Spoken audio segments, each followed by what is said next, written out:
The dress cost more than my rent. I knew that when I bought it. What I didn't know was that wearing it would make my ex-boyfriend laugh in my face in the middle of Fifth Avenue. And I definitely didn't know that the man who would witness my humiliation controlled half the underground economy of New York City. But I'm getting ahead of myself. Let me take you back to where this actually started. 3 months before that moment. 3 months before Grayson Thorne walked into my life and turned everything I thought I knew about power, money, and revenge completely upside down. My name is Ava Carter, and I used to think I was smart.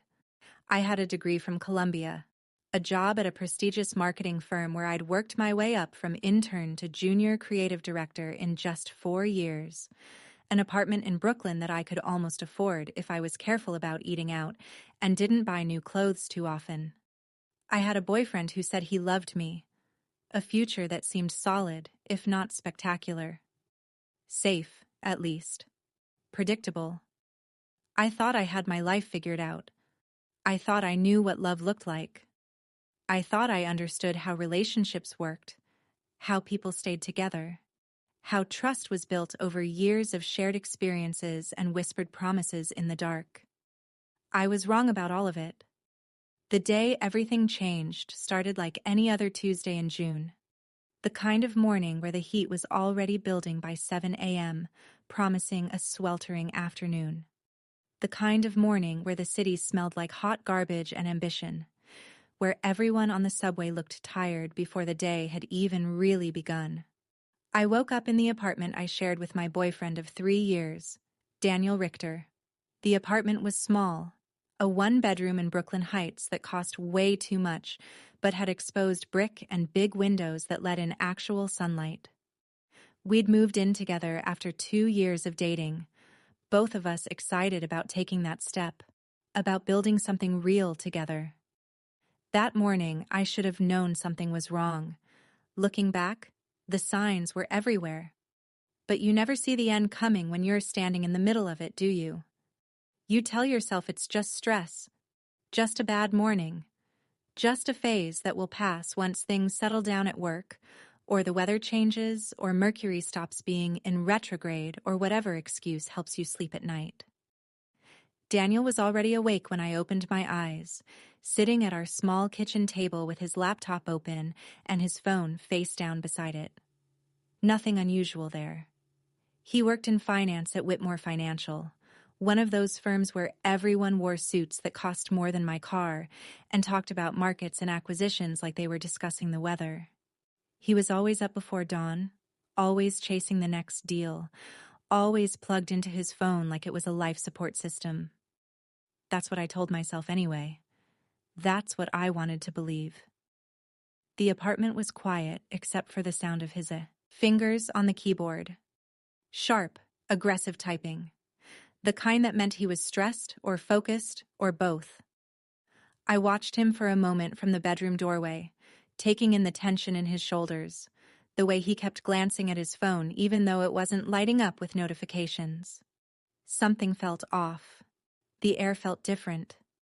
Colder somehow, even though it was June and our AC was barely functional. I padded into the kitchen in my pajamas, my feet cold against the hardwood floor.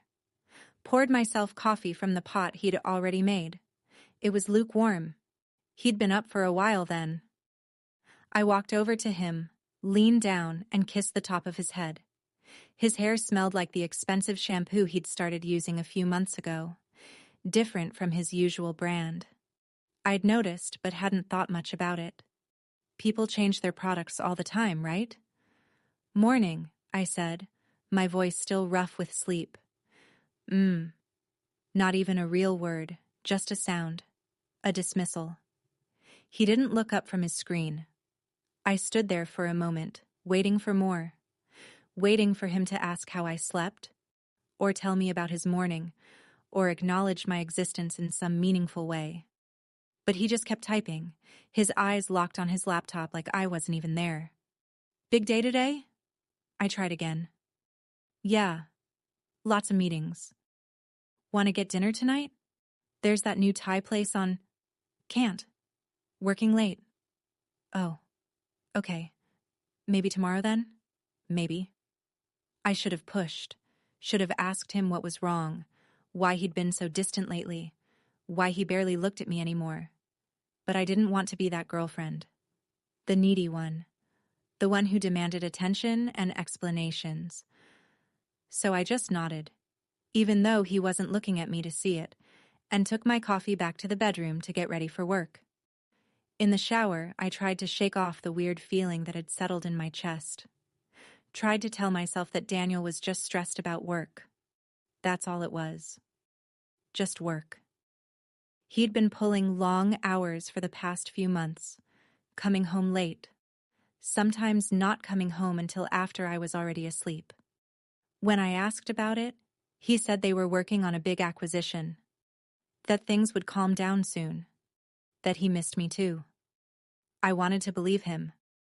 I got dressed in one of my usual work outfits, black pants from Zara, a sleeveless blouse that I'd had for 3 years, flats that were comfortable but not particularly stylish. I did my makeup the same way I always did it. Simple, professional.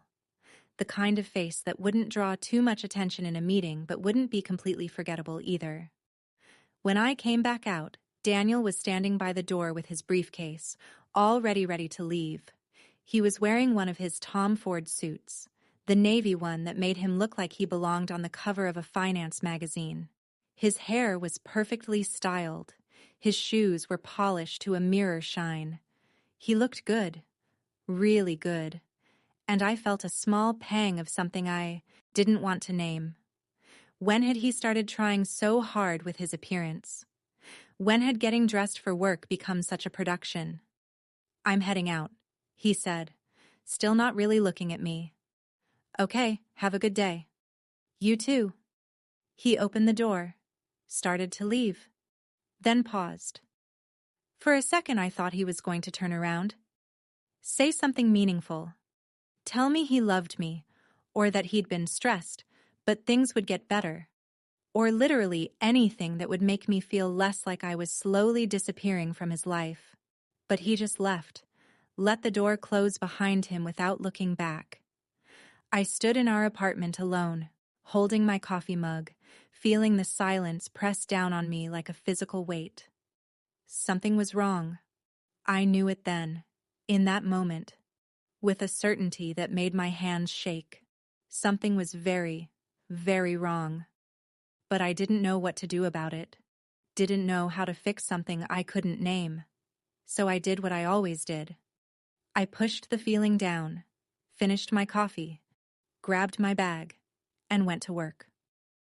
The subway was packed as always, bodies pressed too close together in the humid heat. I held onto a pole and stared at my reflection in the dark window, watching my face flicker and blur as we rushed through tunnels. I looked tired, small, ordinary. When had I become so ordinary? I got to the office at 8:30, already feeling exhausted even though the day had barely started.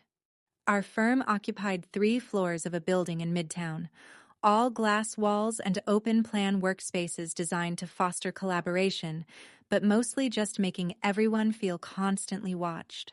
My boss, Patricia, called an emergency meeting at 9. We had a pitch that afternoon for a luxury brand that wanted to reach younger consumers without losing their prestige appeal. It was a big account, the kind that could make or break someone's career. I'd been working on the campaign for weeks.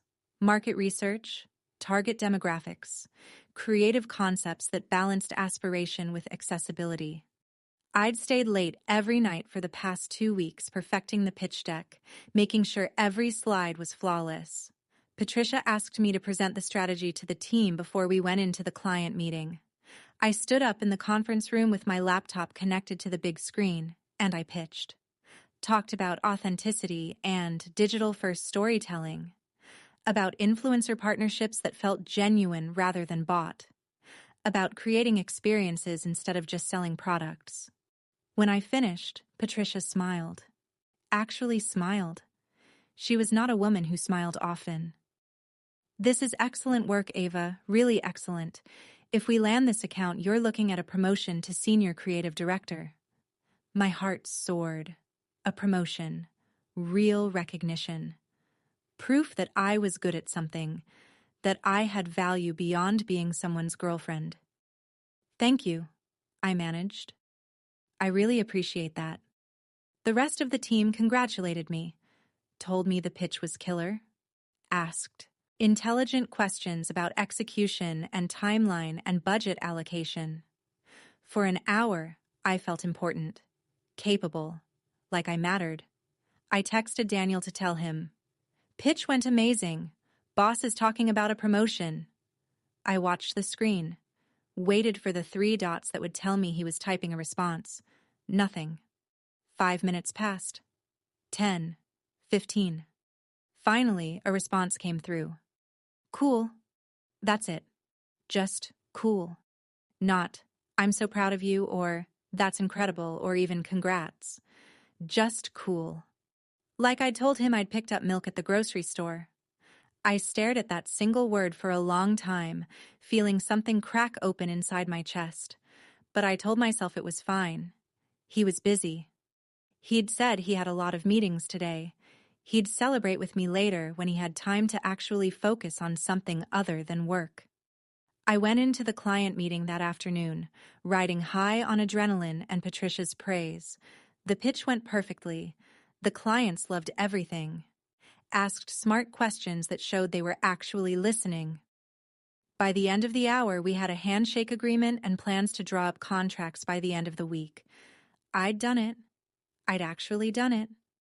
I called Daniel on my way out of the office, too excited to just text. It rang 4 times before going to voicemail. "Hey, it's me. The pitch was amazing. We got the account. Patricia says I'm getting promoted. I know you're probably in a meeting, but call me when you get this. I want to celebrate. Love you." I hung up feeling lighter than I had in weeks. This was good news. Real, concrete, undeniable good news. The kind that could snap us out of whatever weird funk we'd been in lately. We'd go out to dinner somewhere nice. I'd tell him all about the pitch. He'd tell me he was proud of me. We'd drink too much wine and laugh and remember why we'd fallen in love in the first place. I was still planning our celebration dinner in my head when I got home that evening. The apartment was dark. Daniel's work bag wasn't by the door. His shoes weren't in the rack. He wasn't home. I checked my phone. No missed calls. No texts. I tried calling him again. Straight to voicemail this time, like he'd turned his phone off. A small voice in the back of my head whispered that something was very wrong, but I silenced it. Told myself he was just caught up at work, that he'd be home soon, that there was a perfectly reasonable explanation for everything. I changed out of my work clothes and into comfortable sweats. Ordered Thai food from the place I'd mentioned that morning, getting Daniel's usual even though he wasn't there yet. Poured myself a glass of wine, sat on the couch and waited. 7 p.m. became 8. 8 became 9. The food got cold. I finished the bottle of wine. Still no Daniel. I tried calling again. Voicemail. At 10 p.m., I finally let myself admit that he wasn't coming home, or at least, not anytime soon. I ate some of the cold Thai food straight from the container, barely tasting it. Scrolled mindlessly through social media, looking at other people's perfect lives. Everyone looked so happy in their photos. So put together. Like they had everything figured out. At 11, I gave up and went to bed. I didn't sleep, just lay there in the dark, listening to the sounds of the city outside our window, waiting for the sound of Daniel's key in the lock. It never came. He got home at 2:30 in the morning.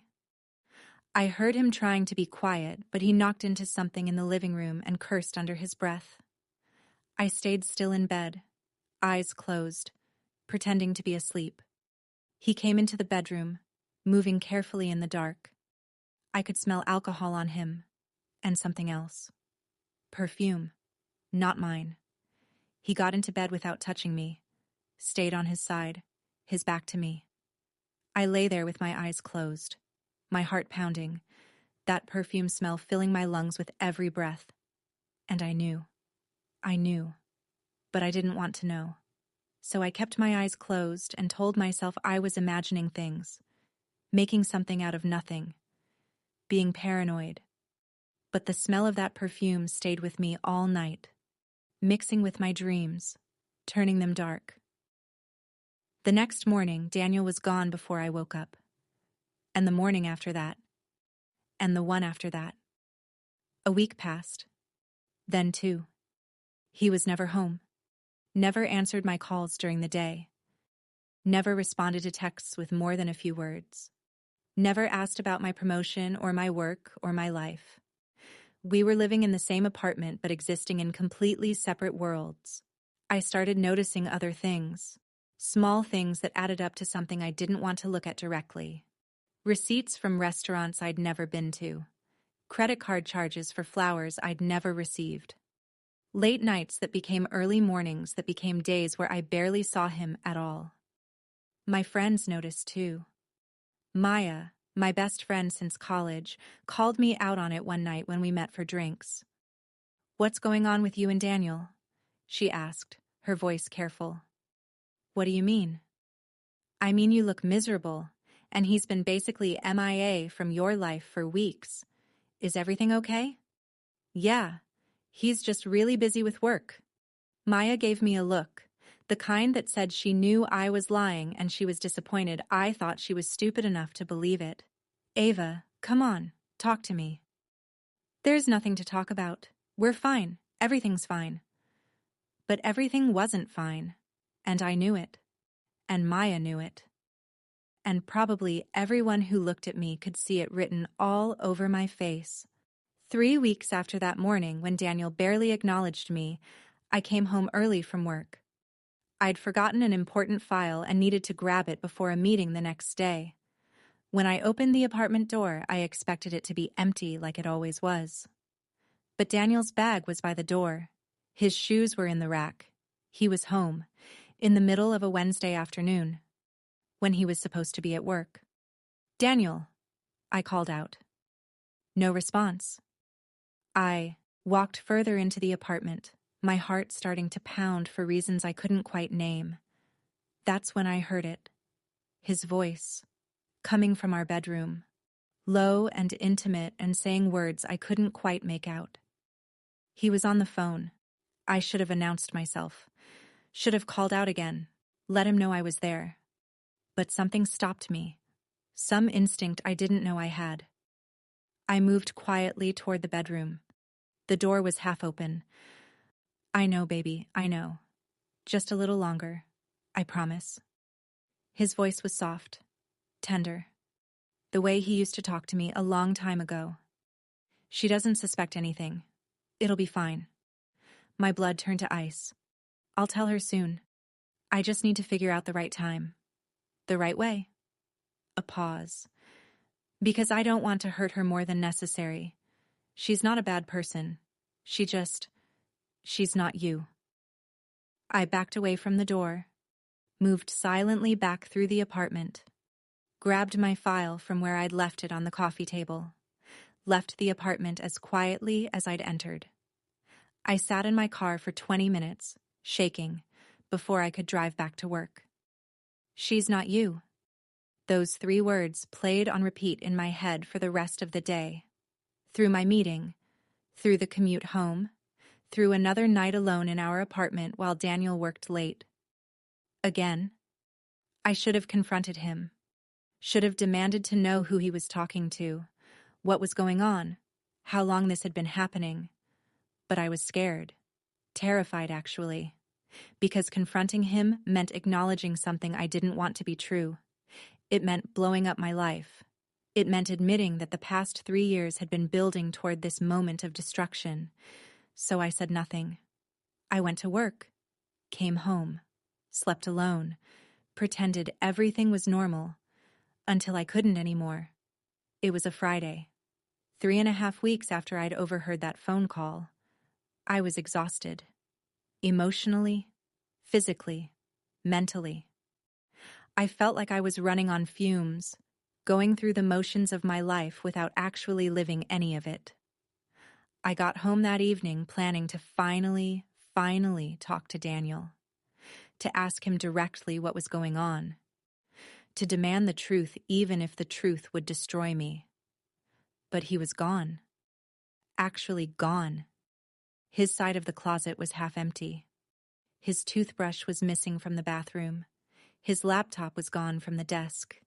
And there was a note on the kitchen counter. Just a piece of notebook paper torn from one of the pads we kept by the phone. 3 sentences written in his careful handwriting. I can't do this anymore. I need something different. Someone different. I'm sorry.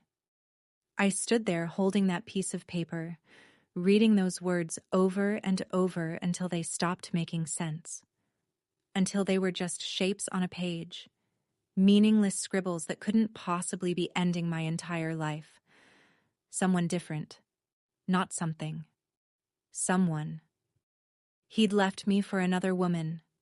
The woman he'd been talking to on the phone. The woman he'd been seeing. While I slept alone in our bed. The woman who was everything I apparently wasn't. I don't know how long I stood there. Could have been minutes. Could have been hours. Time felt strange and elastic and completely meaningless. Eventually, I called Maya. He left, I said when she answered. My voice sounded wrong, too calm, too flat. Like I was reporting the weather rather than the complete destruction of everything I'd built my life around. What? Daniel, he's gone. He left a note. He's been seeing someone else. He left me for her. Silence on the other end. Then, I'm coming over. You don't have to. I'm already in my car. She showed up 20 minutes later with wine and ice cream and a fury that I couldn't seem to access myself. I was still numb. Still frozen in that moment of standing in my kitchen holding a note that ended with, I'm sorry, like that could possibly be enough. Maya paced my living room like a lawyer presenting a case to a jury. He's an idiot, she said, her voice sharp and angry in a way mine couldn't manage to be. You're gorgeous. You're smart. You're successful. You just got promoted, for God's sake. He's going to regret this for the rest of his pathetic life. I wanted to believe her. Desperately wanted to believe that he would wake up one day and realize what he'd thrown away. That he would come crawling back begging for forgiveness. That this was all just some terrible mistake that could be fixed. But I couldn't make myself believe it. Because the truth was there in those 3 sentences. Clear and undeniable. Someone different. He didn't want me anymore. Had probably stopped wanting me a long time ago. And nothing I could do would change that. Who is she? I heard myself ask. Maya hesitated. And in that hesitation, I knew. She already knew who the other woman was. Of course she did. Everyone probably knew except me. Maya, tell me. She sat down next to me on the couch, took my hand in hers. Her eyes were sad, pitying. I hated that look. Her name is Vanessa Chen, she said quietly. She works at his firm. Apparently they've been seeing each other for about 6 months. 6 months. Half a year. While I was planning our future, talking about maybe moving to a bigger apartment, maybe getting a dog, maybe starting to think about engagement rings and wedding venues, he was building an entirely different life with someone else. While I was staying late at work to perfect pitch decks and earn my promotion, he was lying to my face every single day. While I was loving him, he was already gone. What does she look like? I asked. Ava, that's not going to help. Show me. Maya pulled out her phone reluctantly, pulled up an Instagram profile with the practiced ease of someone who'd already looked at it many times. Handed it to me. Vanessa Chen, 26 years old, investment analyst at Whitmore Financial, and absolutely, devastatingly beautiful. The kind of beautiful that makes you understand why wars were fought and kingdoms fell. The kind that doesn't need filters or good lighting or perfect angles. The kind that just is. Long dark hair that looked like silk. Skin that glowed. Eyes that tilted up at the corners. Exotic and mysterious. A body that looked like she had a personal trainer and a chef and had never eaten stress carbs at midnight in her entire life. Every photo was perfect. Her at a charity gala in a designer gown that probably cost more than my car. Her on a yacht somewhere tropical, wearing a bikini that showed off her flat stomach and perfect legs. Her at a Michelin-starred restaurant, laughing at something off camera, looking effortlessly elegant in clothes I could never afford. And there, 5 photos down, was one that made my breath catch in my throat. Her in what was clearly Daniel's apartment. Our apartment? The apartment I was currently sitting in. She was wearing one of his dress shirts and nothing else, her legs tucked under her on our couch, holding a coffee mug I recognized because I'd bought it for him last Christmas. The caption read, "Finally found where I belong." Posted 2 weeks ago. 2 weeks ago, while I was sleeping in our bed, while I was doing laundry and buying groceries and existing in this space thinking it was still mine, she was already here. Already staking her claim. Already belonging in a way I apparently no longer did. I scrolled through more photos. Each one was a knife to the chest. Her at art galleries, her at rooftop bars, her living a life that looked expensive and exciting and completely out of my reach. She wasn't just beautiful. She was rich, sophisticated. The kind of woman who belonged in those spaces, who moved through that world like she'd been born into it. Everything I wasn't. I handed the phone back to Maya, feeling something finally crack open inside my chest. The numbness starting to give way to pain. Real, overwhelming, consuming pain. "She's beautiful," I whispered. "You're beautiful. She's rich. You have a great career. She's perfect." I looked at my best friend, feeling tears finally start to well up in my eyes. How do I compete with that? How does anyone compete with that? Maya grabbed my shoulders, her grip almost painful. "You don't compete with anyone, Ava. You don't compete because there is no competition. Any man who would choose someone else over you, any man who would lie and cheat and sneak around for 6 months isn't worth your tears. He isn't worth a single second of your time." But I cried anyway. That night, after Maya finally left around midnight, I cried until my eyes were swollen shut and my throat was raw, and there was nothing left inside me except exhaustion and emptiness. I cried for the 3 years I'd lost, for the future I'd imagined that would never exist, for the version of myself who'd woken up that Tuesday morning in June still believing in love and loyalty and happily ever after. That version of Ava was gone. And I had no idea who I was supposed to be now. I took Monday off work, called in sick, which wasn't entirely a lie. I felt sick, hollowed out, like someone had reached inside my chest and removed everything vital, leaving behind just an empty cavity where my heart used to be. I stayed in bed until noon, staring at the ceiling, trying to figure out how to exist in a world where Daniel didn't love me anymore. Where he'd never really loved me, maybe. Not the way I thought he had. My phone kept buzzing with messages. My mom, who Daniel had apparently called to tell her we'd broken up before I could. Patricia, asking if I was okay and reminding me we had the contract signing for the new account on Wednesday. Maya, checking in every few hours to make sure I was still breathing. I ignored all of them. Instead, I did something I knew was unhealthy and destructive, but couldn't stop myself from doing anyway. I opened Instagram and looked at Vanessa's profile again. In the harsh afternoon light streaming through my bedroom window, with no makeup and eyes still puffy from crying, I compared myself to her. Point by point, feature by feature, life by life. Her. Flawless skin, professional photos, designer everything. Me. Breakout on my chin, selfies with bad lighting, clothes from fast fashion retailers I could actually afford. Her. Yacht vacations and rooftop bars and charity galas. Me. Netflix binges and takeout and the occasional happy hour at dive bars in Brooklyn. Her. Sophisticated. Elegant. The kind of woman who belonged on a man's arm at important events. Me. Ordinary. Forgettable. The kind of woman men settled for until they found something better. I knew this comparison was poison, knew that looking at her life through the curated lens of social media was only going to make me feel worse. But I couldn't stop. I scrolled through every photo, read every caption, examined every detail like I was studying for an exam on how to be the kind of woman worth keeping.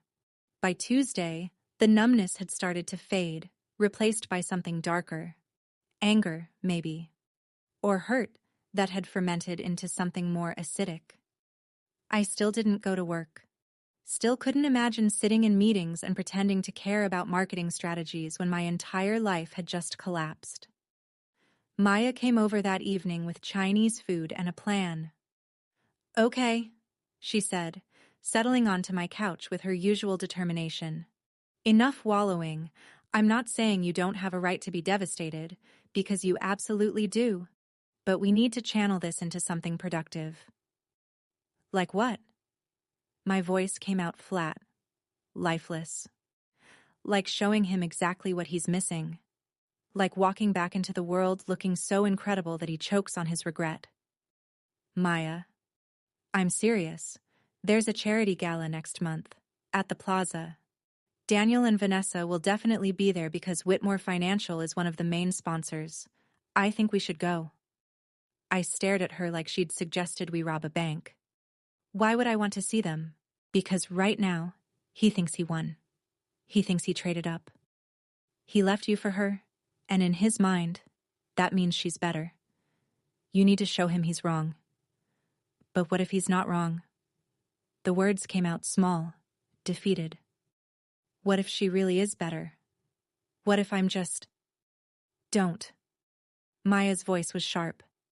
"Don't you dare finish that sentence. You are not less than anyone. You're smart and talented and beautiful, and the fact that Daniel was too stupid to appreciate what he had doesn't change any of that." I wanted to believe her, but belief felt like a luxury I couldn't afford anymore. "I don't know if I can do it," I said quietly. "Stand in the same room as them. Watch them together. Pretend I'm okay when I'm so far from okay I can barely remember what okay feels like." "That's exactly why you need to do it. You need closure, Ava. And you need to prove to yourself that you can walk through fire and come out the other side." She leaned forward, her eyes intense. "Look, I know this hurts. I know it feels like your world ended. But you get to decide what happens next. You can hide in this apartment forever. Or you can show him that leaving you was the biggest mistake of his pathetic life." Something about the way she said it made that small flame of anger in my chest burn a little brighter. What if I go and make a fool of myself? You won't. Because you're going to walk in there looking absolutely devastating, like a woman who doesn't need any man to complete her. Like a woman who's thriving. I'm not thriving. I'm barely surviving. Then fake it. Fake it so well that even you start to believe it. Maya grabbed my hand. "Come on, Ava. What do you have to lose?" I thought about that question. Really thought about it. And the answer was nothing. I'd already lost everything that mattered. My relationship, my home, soon, probably, since I couldn't afford this apartment on my own. My sense of self-worth. My belief in love. What was one more night of humiliation compared to all of that? "Okay," I heard myself say. "Okay, let's do it." Maya's face lit up. "Yes. Okay. The gala is 5 weeks away. 5 weeks to transform you into a woman who makes men weep with regret." That's a pretty tall order. Good thing I excel at tall orders. She pulled out her phone, already making notes. "First things first, we need to get you a dress. Not just any dress. The dress. The kind that makes everyone stop and stare when you walk into a room. And that's how I found myself, the following Saturday, standing in front of boutique windows in Manhattan that I'd walked past 100 times, but never dared to enter. The kind of stores that didn't have price tags displayed because if you had to ask, you couldn't afford it. The kind where the sales associates looked like models themselves and sized you up the moment you walked through the door, deciding in seconds whether you were worth their time. I don't belong here, I said to Maya as we stood outside a place called Luminescence that had exactly 3 dresses displayed in the window, each one more stunning than the last. Not yet, but you will. She grabbed my arm and pulled me inside before I could protest further. The store was cool and quiet, all white marble and soft lighting. Classical music played at a volume barely above a whisper. Everything smelled expensive, like leather and perfume and money. A woman approached us immediately. She was probably in her 40s, perfectly put together in a cream-colored suit that probably cost more than my monthly rent. Her smile was professional, but assessing. "Good afternoon. Can I help you find something?" "We're looking for a gown," Maya said with a confidence I couldn't muster. "For a charity gala at the plaza. Something unforgettable." The woman's smile warmed slightly. "Wonderful. Do you have a color preference? A style?" I opened my mouth to say I didn't know, but Maya cut in. "Something that makes a statement. Elegant but daring. She has a beautiful figure, so let's show it off." For the next hour, I tried on dresses that cost more than I made in a month. Beautiful dresses.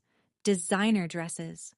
Dresses that transformed me, however briefly, into the kind of woman who belonged in rooms with crystal chandeliers and champagne fountains. But none of them felt right. They were too formal, too trendy, too safe, too obvious. None of them felt like armor, like the kind of dress you wear when you're going into battle. We were about to leave, try another store, when I saw it. Tucked in the back corner, almost hidden behind some more ostentatious options, deep emerald green silk that seemed to glow in the soft lighting. The cut was elegant but modern, with a neckline that was daring without being inappropriate. The fabric moved like water when the sales associate pulled it out to show me. "This just came in yesterday," she said. "It's from a small Italian designer, one of a kind." I reached out and touched the silk. It was cool and impossibly soft against my fingers. "Try it on," Maya urged.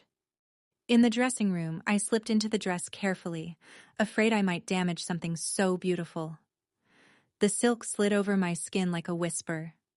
The fit was perfect, like it had been made specifically for my body. I stepped out to look in the 3-way mirror, and I didn't recognize myself. The woman staring back at me was elegant, sophisticated, the kind of woman who could walk into any room and own it. The emerald green brought out the gold flecks in my hazel eyes, made my skin look luminous instead of pale. The cut of the dress highlighted curves I usually tried to hide, making them look intentional instead of apologetic. I looked powerful. Maya came up behind me, her reflection appearing in the mirror next to mine. Her eyes were wide. "That's the one," she whispered. The sales associate was nodding approvingly. "It's absolutely stunning on you. You wear it beautifully." "How much?" I asked, afraid of the answer. Her smile faltered just slightly. "This piece is $3,200. The number hit me like cold water. $3,200. More than my rent. More than I'd ever spent on a single item of clothing in my entire life. More than I had in my checking account after paying bills this month." "Oh," I said, trying to keep my voice neutral. That's more than I was planning to spend. We do offer a store credit card. I'll think about it." I turned to go back to the dressing room, ready to take off this beautiful, impossible dress and return to reality. But Maya caught my arm. "Wait, how much do you have saved?" Maya, how much? About 4,000. But that's my emergency fund. I can't. This is an emergency. Her voice was fierce. Ava, look at yourself. Really look. You're not just buying a dress.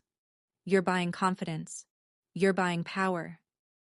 You're buying the ability to walk into that gala and show Daniel that leaving you was the biggest mistake of his life. It's too much money. Money can be replaced. This moment, this chance to take back your power, that's priceless. I looked at myself in the mirror again, at the woman I could be if I just had enough courage to reach for it. I can't, I said quietly. But even as I said it, I knew I was lying, because I wanted that dress more than I'd wanted anything in months, wanted the way it made me feel, strong, beautiful, worth looking at, worth keeping. Yes, you can, Maya said. You can and you will. Because you deserve this. You deserve to feel beautiful. You deserve to walk into that room and make everyone stop and stare. The sales associate was watching our exchange with interest. I can hold it for you, she offered. Give you some time to think about it. But I didn't need time. I knew if I left this store without that dress, I'd regret it forever. I'd spend the rest of my life wondering what might have happened if I'd just been brave enough to invest in myself. I'll take it, I heard myself say.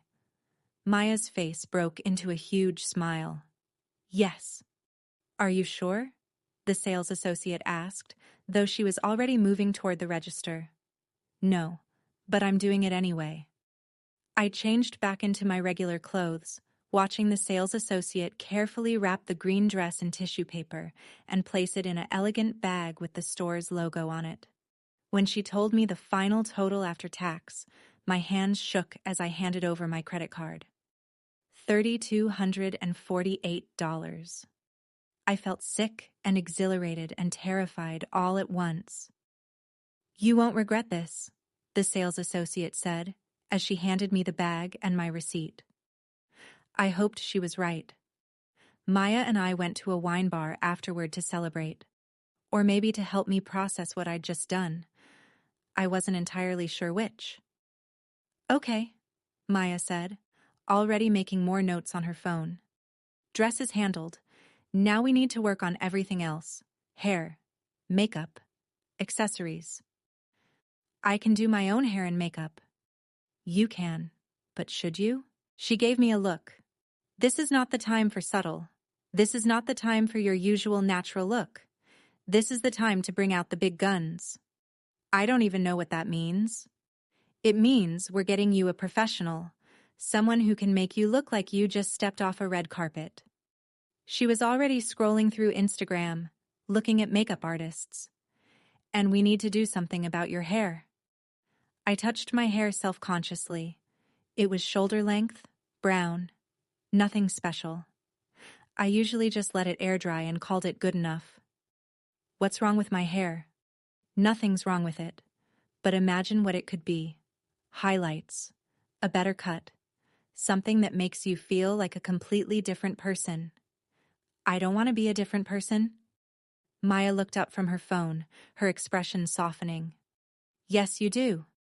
You want to be the person who doesn't hurt anymore, the person who Daniel sees and immediately regrets everything. And sometimes, changing how you look on the outside helps you feel different on the inside. She wasn't wrong. I'd spent the past 2 weeks feeling like a ghost, barely existing. Maybe looking different would help me feel different, help me feel like someone who deserved to take up space in the world again. Okay, I said. What do I need to do? Over the next 4 weeks, Maya became my personal transformation coordinator. She booked me a hair appointment at a salon I'd never heard of, but that apparently had a 6-month waiting list that she'd somehow bypassed through a friend of a friend. She found a makeup artist who'd worked on actual celebrities and convinced her to take me on as a client. She went through my closet and ruthlessly purged anything that was too sad, too boring, or too I don't care about myself. I went to the gym, not because I thought I needed to lose weight, but because moving my body helped quiet the constant thoughts about Daniel and Vanessa and everything I'd lost. The physical exhaustion made it easier to sleep at night, which was its own mercy. Slowly, incrementally, I started to feel like myself again. Or maybe not myself. Maybe someone new, someone harder, someone who understood that the world wasn't fair and people left and love wasn't guaranteed and you had to protect yourself because no one else would. Work helped too. I threw myself into projects with the intensity that surprised even Patricia. The new account was going well, and true to her word, she promoted me to senior creative director. More responsibility, more money, more proof that I was worth something, even if Daniel hadn't thought so. I deleted Instagram from my phone so I'd stop looking at Vanessa's perfect life. Blocked Daniel's number so I wouldn't be tempted to call him in weak moments. Started seeing a therapist who told me that healing wasn't linear and that it was okay to have good days and bad days, and days where I just wanted to stay in bed and eat ice cream. The good days started to outnumber the bad ones. And then, suddenly, it was the day before the gala. Maya came over to help me prepare.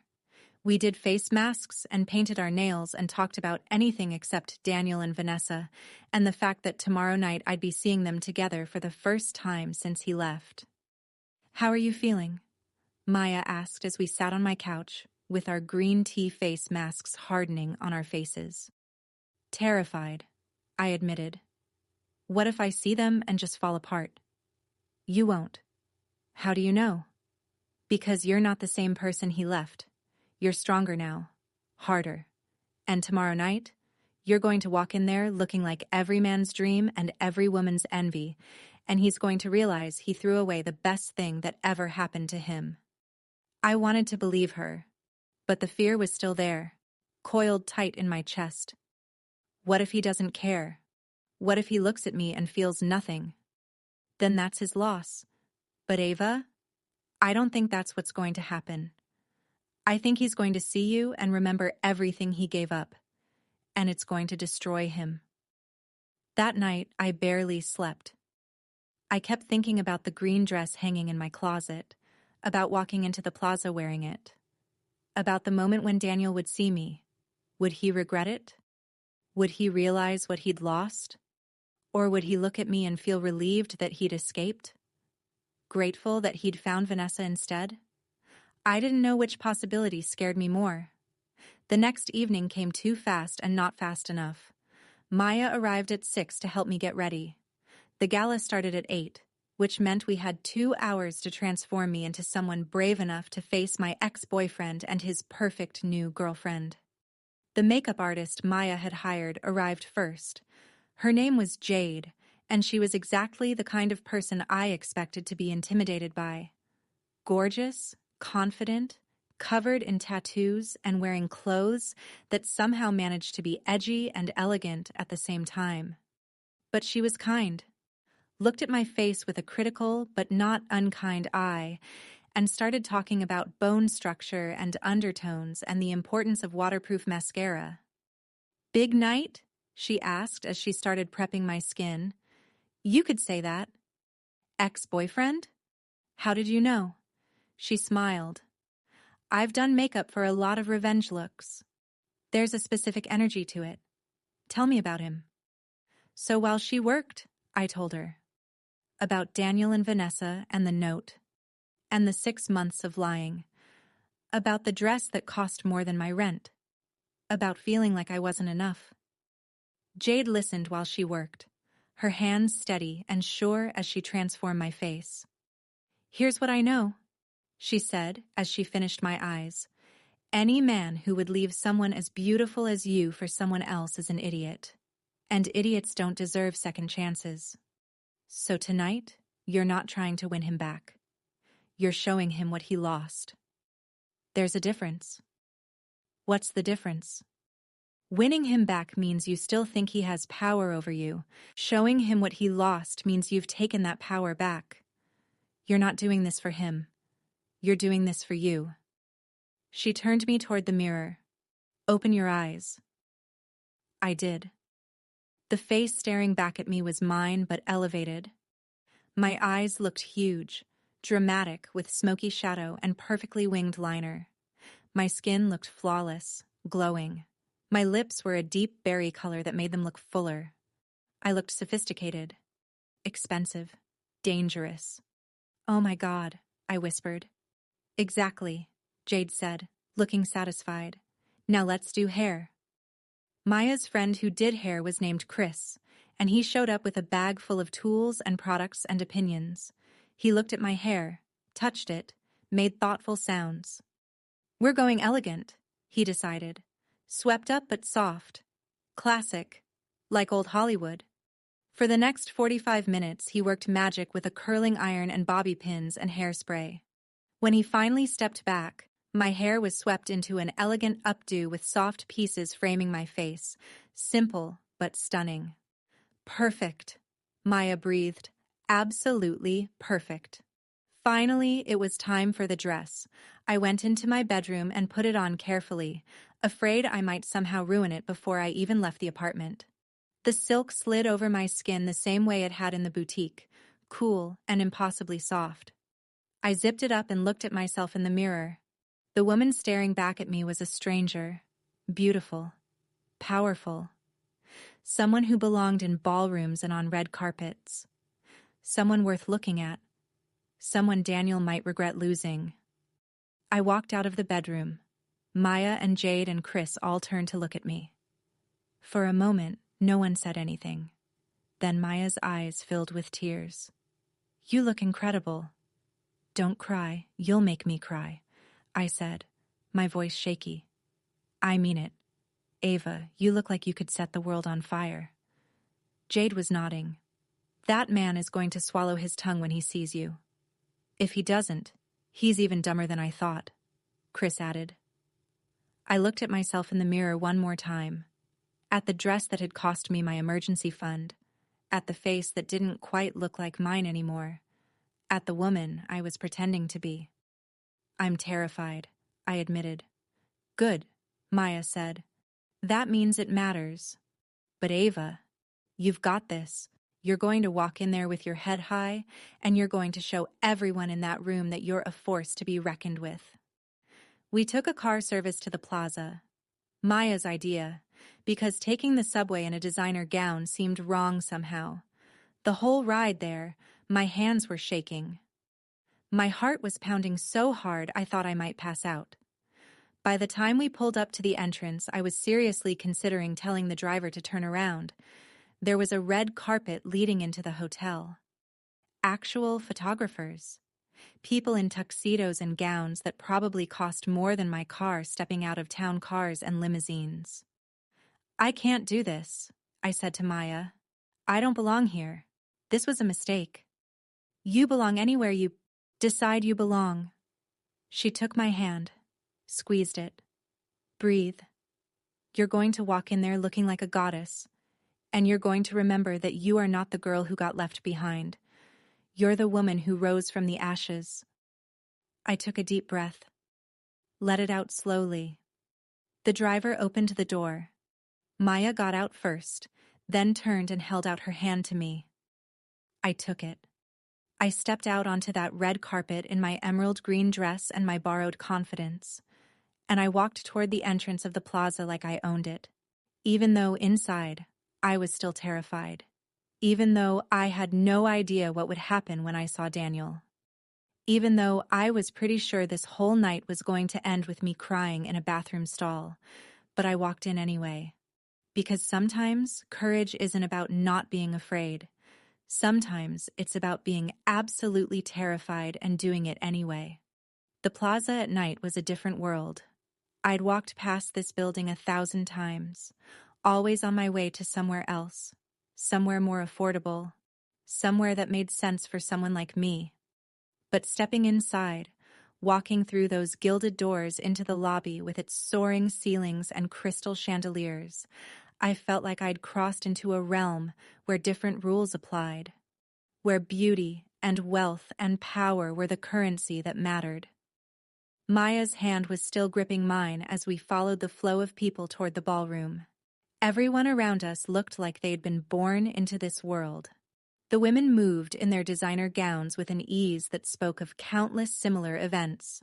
The men in their tuxedos laughed and shook hands and exuded the kind of confidence that came from never having to check a price tag. "You okay?" Maya whispered. "No, but I'm here. That's all that matters." We checked our coats and received our table assignments. Maya had somehow managed to get us seats at a table far enough from the Whitmore financial section that I wouldn't have to stare at Daniel all night, but close enough that he'd definitely see me. The ballroom was overwhelming. More crystal chandeliers, each one probably worth more than my annual salary. Round tables draped in ivory linens with elaborate floral centerpieces. A stage where an orchestra was already playing soft classical music. Floor-to-ceiling windows that looked out over Central Park. The city lights twinkling in the darkness beyond. And everywhere, beautiful people. Networking. Laughing. Drinking champagne from crystal flutes that caught the light and threw little rainbows across the white tablecloths. I didn't belong here. The thought was so loud in my head it drowned out everything else. "Stop it," Maya said. "Stop what?" "Whatever you're thinking. I can see it on your face. You look like you're about to bolt." "I'm not." "Yes, you are. But you're not going to. Because you didn't spend $3,200 on that dress just to run away." She grabbed my hand again. "Come on, let's get a drink." We made our way to one of the bars set up along the perimeter of the ballroom. I ordered a glass of wine, something expensive that I didn't really taste. Maya got champagne and immediately started surveying the room like a general planning a battle. "I don't see them yet," she reported. "Maybe they're not coming." "They're coming. Whitmore Financial is one of the main sponsors. They have to be here." Part of me hoped she was wrong. Hoped that Daniel and Vanessa had decided to skip this event, that I could spend the evening pretending to enjoy myself, and then go home without ever having to face them. But of course, that's not what happened. I saw him 15 minutes later. Maya and I were standing near our table making small talk with some people she knew from work, when I felt it. That awareness you get when someone's looking at you. That prickling sensation at the back of your neck. I turned, and there he was, Daniel, standing near the entrance to the ballroom with Vanessa on his arm. He was wearing a tuxedo I'd never seen before, probably bought specially for the occasion. His hair was styled differently than when we were together. He looked good, successful, like a man who'd made all the right choices. Vanessa was wearing red. Of course she was wearing red. A crimson gown that hugged her perfect body and probably cost twice what mine did. Her hair was swept over one shoulder, sleek and glossy. She had diamonds around her neck that caught the chandelier light. She looked like she'd stepped out of a magazine. Like she belonged under these lights in a way I never would. They looked happy. That's what hurt the most. Not that they were together, but that they looked so goddamn happy. Like leaving me had been the best decision Daniel had ever made. Like whatever they had was worth the destruction it had caused. Our eyes met across the ballroom. I watched his expression change. Surprise first. His eyes widening slightly as he registered that I was here. Then something else. Recognition, maybe, as he took in my dress, my hair, the way I looked so different from the woman he'd left. And then he smiled. Not a nice smile. Not the smile he used to give me when we first started dating, when everything was new and exciting and full of promise. This was something else. Something that made my stomach turn. The smile of someone who thought they'd already won. He said something to Vanessa. She looked over at me. Even from across the room, I could see her eyes travel over my dress, my hair, everything about me. Assessing, comparing, finding me wanting, probably. Then they started walking toward me. "Oh God," I whispered to Maya. "They're coming over here." Maya's hand found mine and squeezed. "Stand tall. Breathe. Don't let him see you scared." but I was terrified. Every instinct I had was screaming at me to run, to get out of this ballroom before I had to face them, before I had to stand there and watch Daniel be happy with someone else. But I didn't run. Stood there, my hand gripping Maya's like it was the only thing keeping me upright. And I watched them approach. Up close, Vanessa was even more perfect than her photos suggested. Her skin was flawless, porcelain smooth. Her makeup was impeccable, highlighting features that didn't need highlighting. She moved with a grace that spoke of years of deportment classes or ballet, or something that taught rich girls how to exist in their bodies without apology. She made me feel clumsy, just by existing. "Ava," Daniel said when they reached us. His voice was carefully neutral, like he was greeting a distant acquaintance rather than someone he'd shared a bed with for 3 years. "Wow, this is unexpected." Unexpected. Like I wasn't supposed to be here. Like I didn't belong in this world. "Hello, Daniel." My voice came out stronger than I felt, which was something. "You remember Vanessa?" How could I forget? The woman who'd stolen my life. The woman who was everything I apparently wasn't. "Nice to meet you," I lied, extending my hand. Vanessa's handshake was firm, professional. Her hand was soft, her nails perfectly manicured in a subtle nude color.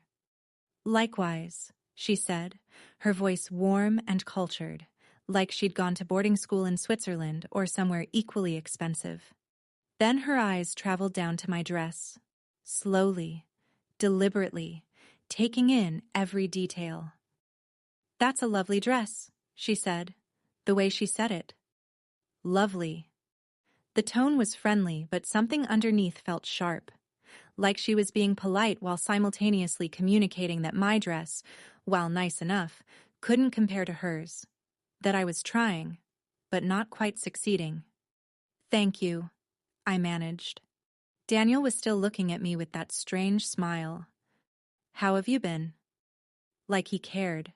Like he hadn't ripped my entire life apart and walked away without looking back. Like he had any right to ask me that question. "I've been great," I said, forcing my voice to stay light. Casual. "Really great, actually." "That's good. That's really good." He glanced at Vanessa, then back at me, some unspoken communication passing between them. "I'm glad you're doing well. I was worried about you after everything." Worried? He was worried about me. The man who'd left a 3-sentence note and disappeared from my life was worried about me. Something inside me cracked. "I'm fine," I said, my voice coming out harder than I intended. "Better than fine, actually." "I can see that." His eyes traveled down to my dress again, lingering, assessing. And then he did something I'll never forget for as long as I live. He laughed, just a small laugh, almost under his breath. But I heard it. Maya heard it. Vanessa heard it. Everyone within a 10-foot radius probably heard it. "What?" I asked, my heart starting to pound. "Nothing. It's just..." He shook his head, still smiling that terrible smile. "That dress is trying really hard, isn't it?" The words hit me like a physical blow, like he'd reached across the space between us and slapped me. "Daniel," Vanessa said quietly, touching his arm. A gentle warning. But he didn't stop. Apparently 3 years together had earned me the privilege of his brutal honesty. "I mean, I get it," he continued, his voice taking on an almost kind tone, which somehow made it worse. "You want to make a statement. You want to show everyone you've moved on. But Ava, this isn't you. This is you pretending to be someone you're not. It's obvious." I couldn't breathe. Couldn't move. All those weeks of preparation, all that money, all that hope. And he was laughing at me, telling me I was a fraud. That everyone could see through my attempt to be something more than ordinary. "It's a nice dress," he continued, and I could hear the pity in his voice now. But it's not going to change who you are fundamentally. It's not going to make you into someone like... He gestured vaguely at Vanessa. Someone who actually belongs in places like this. Someone who was born knowing how to navigate this world. Maya's hand was gripping my arms so tight it hurt. "You're an asshole," she hissed at Daniel. "I'm being honest," he said, looking at her with that same pitying expression. "Ava deserves honesty. I should have been honest with her sooner, actually. Should have told her earlier that she just wasn't enough. That I needed more than she could give. More sophistication. More refinement. More of what Vanessa has naturally." The ballroom was still full of people talking and laughing and drinking champagne. The orchestra was still playing. Couples were starting to move toward the dance floor. The world was still turning, still existing, while I stood in the center of my worst nightmare, feeling like I was dying inside. "Come on," Vanessa said to Daniel, tugging gently at his arm. "Let's go find our table." "Yeah, we should." But Daniel looked at me one more time, and I saw something in his eyes. Not regret, not kindness, just a cold satisfaction. Like he'd needed me to know that he'd made the right choice, that leaving me had been an upgrade. But Ava? Seriously. Next time, maybe just be yourself. It'll save you a lot of money and embarrassment. Then they walked away. Left me standing there with Daniel's words echoing in my head, trying really hard. Pretending to be someone you're not wasn't enough. Be yourself, as if myself was something worth being when it clearly wasn't enough to keep him. "Ava," Maya said, her voice tight with fury. "Don't listen to him. He's a pathetic, insecure, miserable... I need air. Ava, I need air. Right now." I turned and walked away before she could stop me. Walked past the beautiful people in their beautiful clothes, past the life I'd tried so desperately to touch for just one night, past the orchestra and the champagne and the crystal chandeliers that suddenly felt like they were mocking me. I walked out of the ballroom, through the lobby, and out onto Fifth Avenue where the air was warm and thick and hard to breathe. The tears came before I could stop them. Hot and fast and humiliating. I pressed my back against the wall of the plaza, my expensive dress crumpling, and I cried. Because he was right. I didn't belong in there. I never had. The dress didn't change that. The hair and makeup didn't change that. Nothing changed the fundamental truth that I was ordinary. Forgettable. Someone who could be replaced and forgotten. Someone who tried too hard and still fell short. The $3,200 I'd spent suddenly felt like the stupidest decision I'd ever made. What had I been thinking? That a dress could transform me? That looking different would make me different? That I could compete with someone like Vanessa, who'd been born into this world while I was just a tourist pretending to belong? I'd been delusional, pathetic. Everything Daniel had said was true. "Are you all right?" The voice came from my left, deep, quiet, concerned. I looked up through my tears, mascara probably running down my face, makeup that had taken an hour to apply now ruined. He was tall, over 6 feet easily, dark hair that was slightly too long, falling over his forehead in a way that suggested he either had an excellent stylist or didn't care about conventional grooming. Eyes so blue they looked almost unnatural, like colored contacts, except they had to be real because who would choose eyes that intense? Dressed in a tuxedo that fit him like it had been sewn directly onto his body, custom-tailored to emphasize broad shoulders and a lean, athletic build. Beautiful in a way that made my chest ache. The kind of beautiful that's almost threatening. The kind that makes you forget how to form words. "I'm fine," I lied, wiping at my face with shaking hands. "You don't look fine." He took a step closer, and I noticed he moved with a deliberate grace, like someone who was always aware of his body, always in control. "You look like someone just broke your heart." "Well, I'm not." So you can go back to whatever. Who made you cry? Something about the way he asked it stopped me. It wasn't casual concern. It wasn't polite inquiry. It was something harder. Something almost dangerous. Like whoever had made me cry would need to answer for it. It doesn't matter. It matters. Another step closer. Not threatening, but intent. Focused. Like I was the only thing in the world that existed in this moment. Someone hurt you. Who? Why do you care? Because I was standing inside watching people who don't deserve the air they breathe throw money at charity to feel better about themselves, and I saw you walk out of that ballroom like your world was ending, and I don't like seeing beautiful women cry on sidewalks. Beautiful. He called me beautiful. While my makeup was running and my face was swollen and I was crumpled against a wall in a dress that apparently screamed, trying too hard. My ex-boyfriend, I heard myself say. The words came out before I could stop them, pulled out by something in this stranger's voice, some quality that made you want to tell him truth. He's in there with his new girlfriend. They saw me and he laughed at my dress, told me I was trying too hard, that I was pretending to be someone I'm not, that I don't belong in places like this. The man's expression darkened. It was subtle, just a slight shift in his features, but suddenly he looked dangerous, like someone you wouldn't want as an enemy. He laughed, he repeated, his voice flat.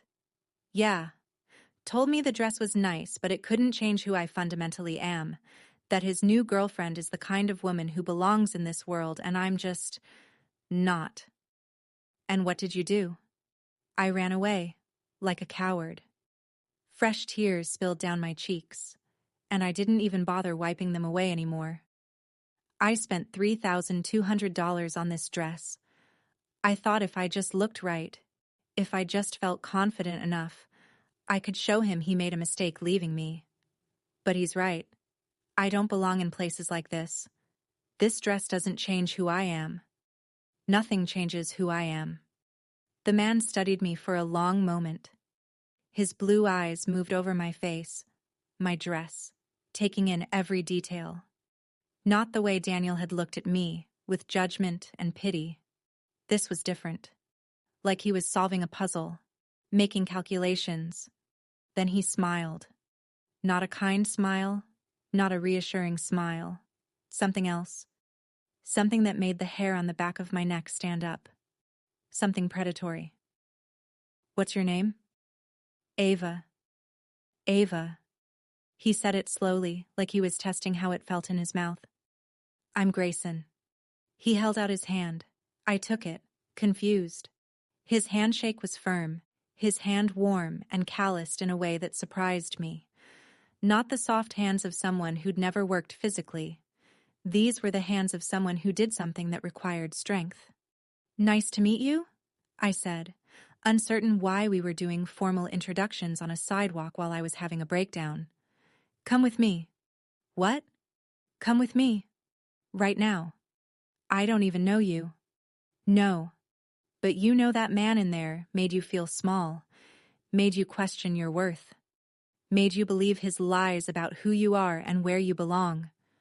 His eyes locked on mine, and I felt pinned by that gaze, like he could see straight through me. And I'm going to help you make him regret every word he said tonight. How? Do you trust me? I shouldn't have. Every rational part of my brain was screaming that this was insane, that I had no idea who this man was, that he could be anyone, a serial killer, a con artist, someone who preyed on vulnerable women having breakdowns outside fancy hotels. But something about the way he looked at me made me feel like maybe, just for a moment, I could stop feeling invisible. Like maybe I could be someone worth looking at, someone worth noticing, someone worth keeping. Yes, I said. His smile widened. Satisfaction and promise, and something darker I couldn't quite name. Good. Let's go shopping. What? Now? It's almost 9 o'clock. Now. He pulled out his phone, made a call, spoke in a voice that expected obedience. "Bring the car around. Fifth Avenue entrance." Then he looked back at me, pocketing his phone. "There's a boutique 3 blocks from here. Best in the city. They close at 9, but they'll stay open for me." "I can't afford—" "You're not paying." He started walking, long strides that I had to hurry to match in my heels. "Your ex said you don't belong in places like this. Said you were trying too hard. We're going to prove him wrong. By buying more clothes I can't afford? By showing him that you don't need to try at all.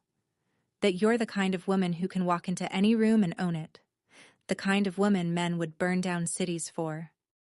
He glanced at me, and there was something in his expression that made my breath catch. "The kind of woman who makes men like your ex realize they threw away a queen for a pawn." A black car pulled up to the curb. Not a taxi. Not an Uber. A private car with a driver who jumped out to open the door for us. The driver was older, maybe 50, with a military bearing and a scar on his jawline. He nodded at Grayson with something that looked like respect mixed with fear. Grayson gestured for me to get in. This was insane. I should have said no. Should have gone back inside to find Maya. Should have gone home and cried into my pillow like a normal person processing humiliation. But I got in the car. Grayson slid in beside me, and the driver pulled away from the plaza without being told where to go. Like he already knew. Like this was routine. The interior of the car was immaculate. Leather seats that probably cost more than my entire car. The faint smell of expensive cologne and something else. Something that smelled like money and power and danger. "Who are you?" I asked as we merged into Fifth Avenue traffic.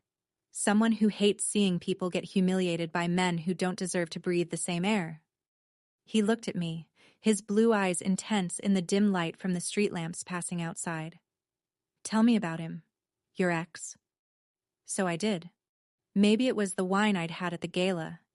Maybe it was the residual adrenaline from Daniel's words. Maybe it was something about Grayson that made you want to tell him things. But I told him everything. About Daniel and the 3 years we'd spent together. About the note. About Vanessa and her perfect Instagram life. About the 6 months of lying. About how I'd thought the dress would give me armor, but instead, it had just made me look like I was trying too hard. Grayson listened without interrupting. His expression remained neutral, but I could see his jaw tighten slightly. His hands, resting on his knees, curled into fists. "What did he say exactly?" he asked when I finished. "At the gala. His exact words." I repeated them. Every cruel syllable. Trying really hard. Pretending to be someone you're not. Wasn't enough. Be yourself. With each word, Grayson's expression grew darker. "He's going to regret that," he said quietly. "How?" "You'll see." The car stopped in front of a boutique I'd walked past 100 times but never dared to enter. The kind of place that made luminescence, where I'd bought my green dress, look affordable. The windows were dark, the store clearly closed, but as we approached, the lights came on inside. The door unlocked. A woman appeared in the doorway. She was probably in her late 40s, elegant in a way that suggested European upbringing. Wearing a black suit that was so perfectly tailored it had to be custom. Her hair was swept back in a sleek chignon. She had the kind of face that had probably been stunning 20 years ago and was still striking now. "Mr. Thorne," she said as we approached, her voice carrying a slight accent I couldn't place. French, maybe. "Welcome. I have the private salon ready for you." Mr. Thorne. The name tickled something in my memory. I'd heard it before somewhere. In the news, maybe? Or business sections of newspapers? But I couldn't place it. "Thank you, Isabella," Grayson said. "This is Ava. She needs the full treatment." Isabella's eyes swept over me, assessing in the same way the sales associate at Luminescence had. But there was no judgment here, just professional evaluation. "Of course. Come in, please. Inside, the boutique was even more intimidating than I'd imagined.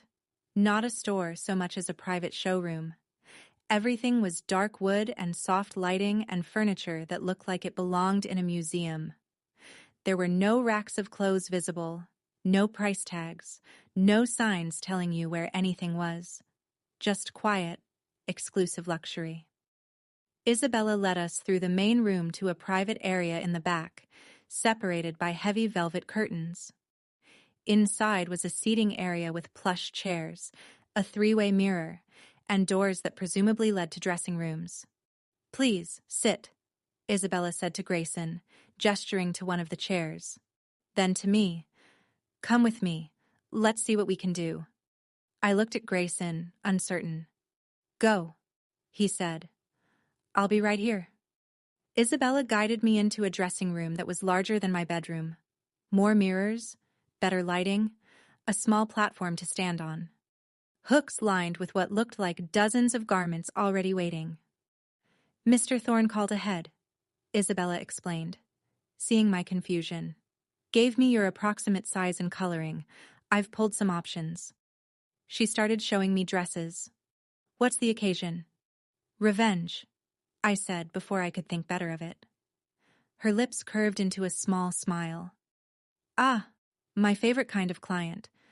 Tell me about who we're destroying." So I told her. An abbreviated version this time, just the highlights.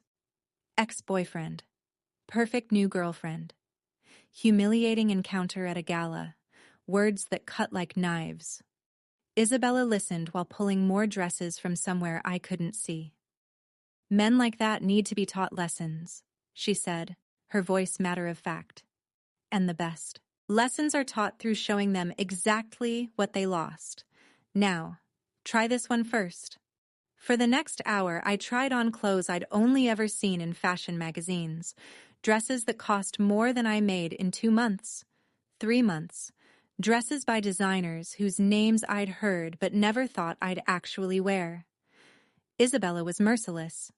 If something didn't fit perfectly, it came off. If the color wasn't quite right, we moved on. She was looking for something specific, though I wasn't entirely sure what. Then she pulled out a dress that made me catch my breath. Ivory silk that seemed to glow in the lighting, a different style from my green dress. More modern, more daring. A plunging neckline that somehow managed to be sexy without being inappropriate. A silhouette that hugged every curve before flowing into a subtle train. Beating at the waist that caught the light like captured stars.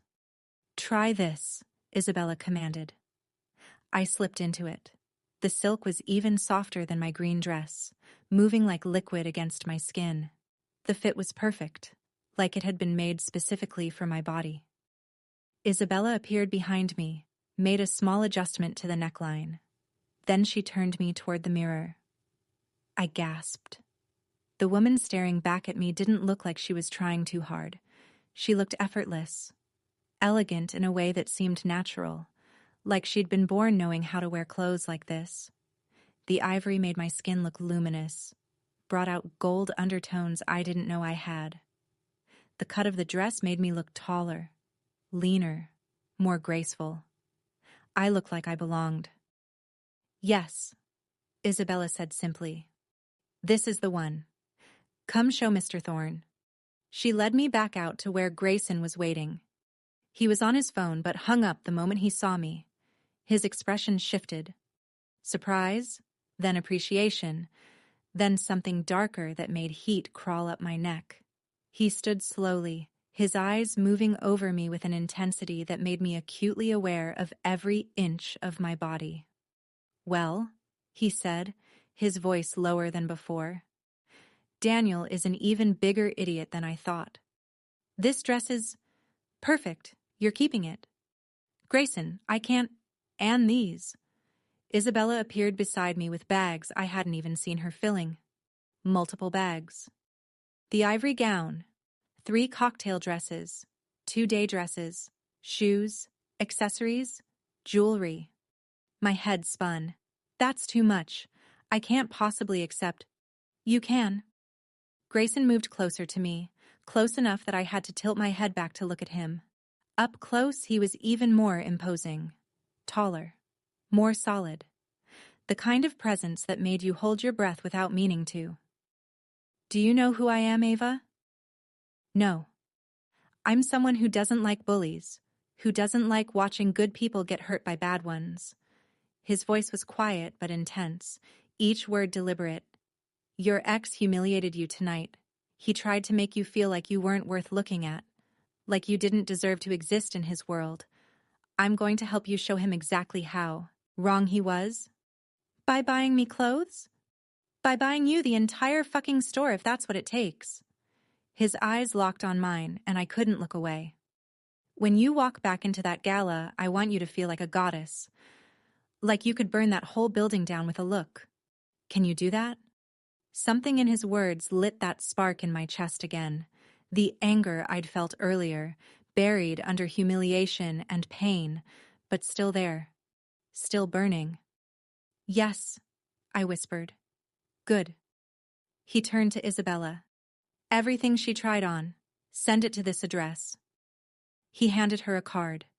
My address. Somehow he had my address. I should have been concerned about that. Should have wondered how he knew where I lived. But I couldn't seem to care in that moment. Isabella looked at the card, then at me, then back at Grayson. Of course, Mr. Thorne. Should I charge to your usual account? Yes.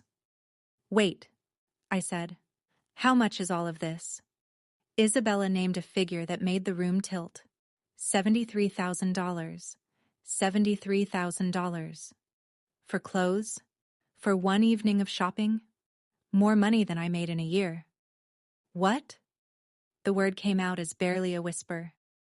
Give or take, Grayson said casually, like we were discussing the cost of coffee. I wasn't really counting. Grayson, I can't let you spend $73,000 on me. I don't even know you. I can't. He cut me off by moving even closer, close enough that I could smell his cologne. Something expensive and dark and dangerous. Cedar and smoke and something else I couldn't identify. You know, I'm someone who keeps his promises, he said, his voice low.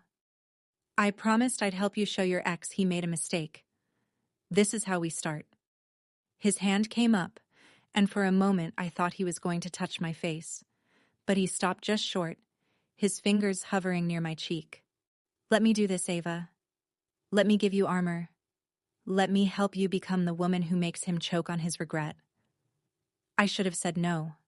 Should have walked away from this stranger who spent money like it was meaningless, who looked at me like I was something worth investing in, who seemed to know exactly what to say to make me feel like maybe I wasn't as worthless as Daniel had made me feel.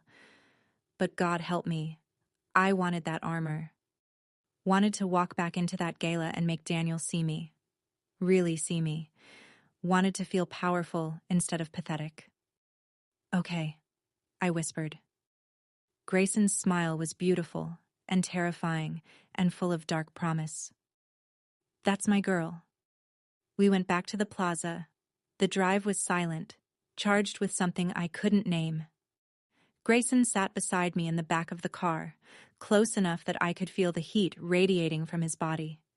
He wasn't touching me, but I was acutely aware of every inch of space between us, every breath, every small movement.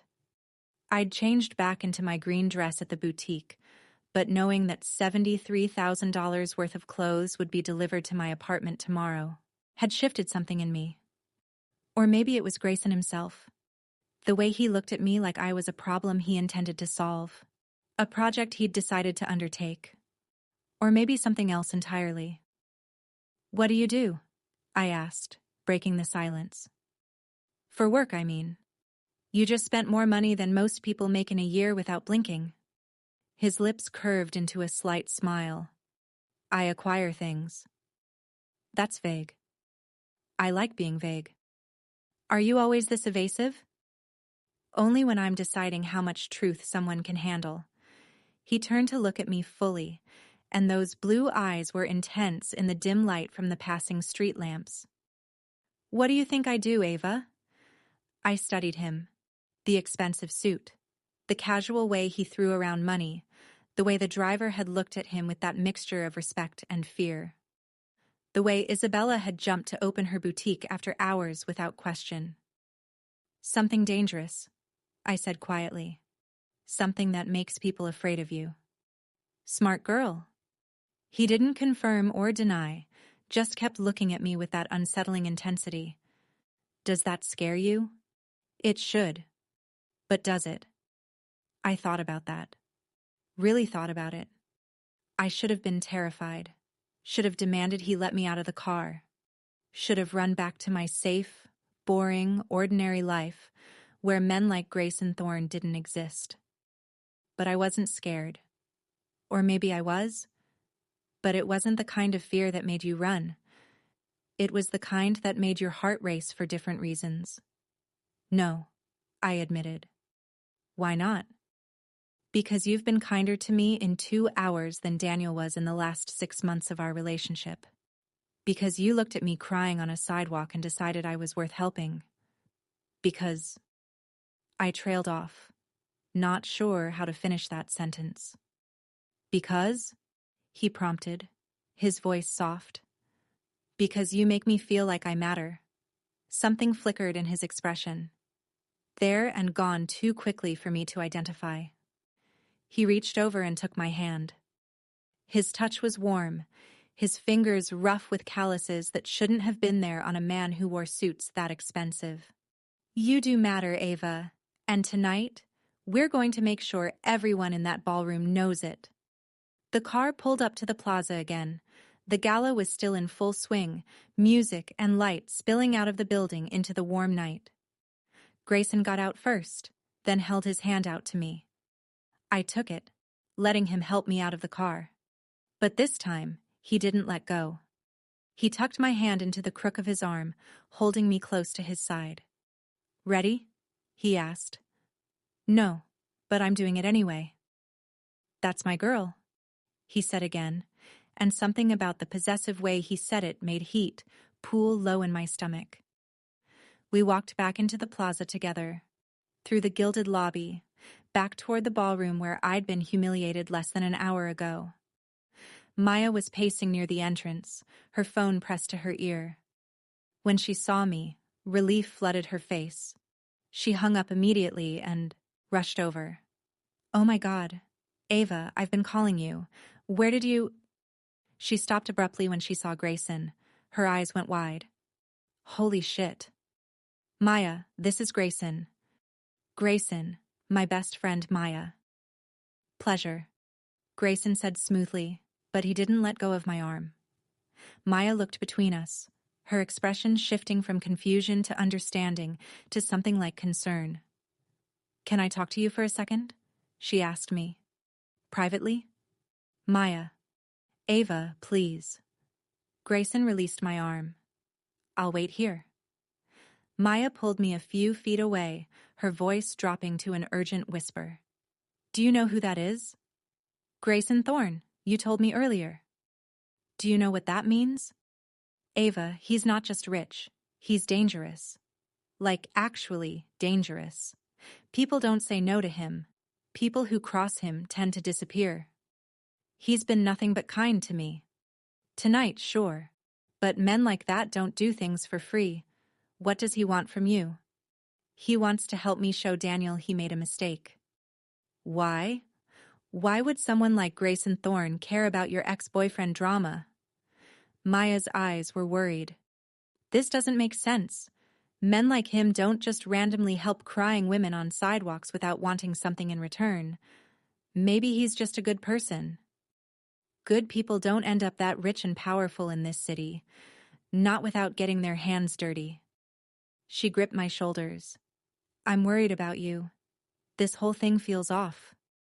Or maybe, I said quietly, someone finally sees me as worth the effort. Maya's expression softened. Ava, you've always been worth the effort. Daniel was just too stupid to see it. But that doesn't mean you should throw yourself at the first dangerous man who pays attention to you. I'm not throwing myself at anyone. I'm just accepting help. Help that costs $73,000? What did you tell him? Everything. About Daniel, about tonight. And he just decided to buy you a new wardrobe out of the goodness of his heart? When she put it like that, it did sound suspicious. But I didn't care. For the first time in months, I felt like I was taking control of something. Like I was making choices instead of just letting life happen to me. I'm going back in there, I said, with Grayson, and I'm going to show Daniel that he didn't break me. Ava, I know you're worried. I love you for it. But I need to do this. Maya studied my face for a long moment, then sighed. Fine, but I'm staying close. And if anything feels wrong, anything at all, you tell me immediately. Deal. We walked back to where Grayson was waiting. He was on his phone again, but he pocketed it when he saw us approaching. Everything okay? He asked. Fine, I said. Shall we? He offered his arm again. I took it. Walking back into that ballroom on Grayson Thorne's arm felt completely different from walking in alone earlier. People looked at us. Actually stopped their conversations to look. And I realized that while I'd been nobody in this room, before, Grayson was very much somebody. Heads turned as we passed. Whispers started. I caught fragments of conversation. Is that Thorne? Who's the woman with him? I didn't know he was seeing anyone. She's beautiful. Who is she? We moved through the crowd slowly. Grayson stopped occasionally to exchange brief words with men in expensive suits, who looked at him with the same mixture of respect and wariness that his driver had. Each time, he introduced me. Not as his date. Just as Ava. But the way he kept his hand on the small of my back, possessive and warm, sent a different message entirely. I felt people's eyes on me. Not pitying anymore. Not dismissive. Curious. Envious even. Because I was with him. And apparently, being with Grayson Thorne meant something in this world. We were near the bar when I saw them again. Daniel and Vanessa. Standing with a group of people from Whitmore Financial. Daniel was laughing at something someone had said, his arm around Vanessa's waist. They hadn't seen us yet. There, I said quietly to Grayson. He followed my gaze. The ex? Yes.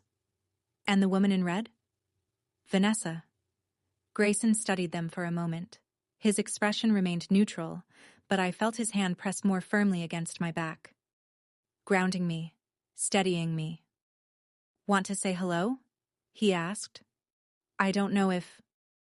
Trust me. He started steering us in their direction. Just follow my lead. My heart was pounding as we approached.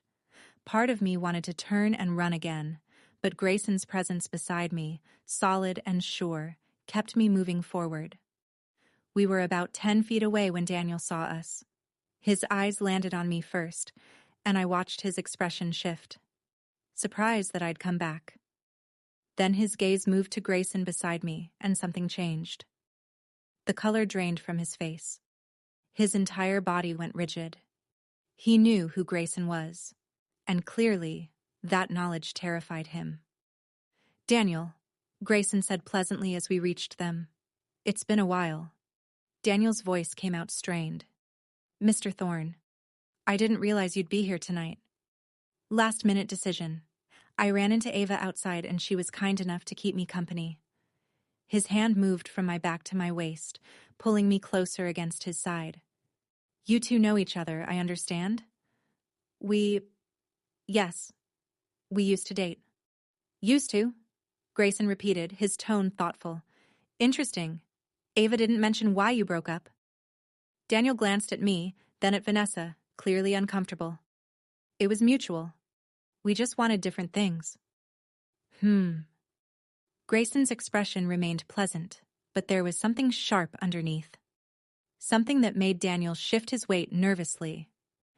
Ava told me a different story. Something about you leaving her for someone else after lying for 6 months. The entire group went silent. Vanessa's face flushed. Daniel looked like he wanted the floor to open up and swallow him. I don't think... Daniel started. And then tonight, I understand you laughed at her dress, told her she was trying too hard, that she didn't belong in places like this. Grayson's voice remained conversational, but each word landed like a blow. That's what you said, isn't it? I was just being honest. Honest. Grayson's smile didn't reach his eyes. Interesting word choice. See, I find honesty fascinating. So let me be honest with you, Daniel. Ava is one of the most remarkable women I've met in years. Smart, talented, beautiful in a way that makes men forget their own names. And you were lucky enough to have her, and stupid enough to throw her away. Daniel's jaw tightened.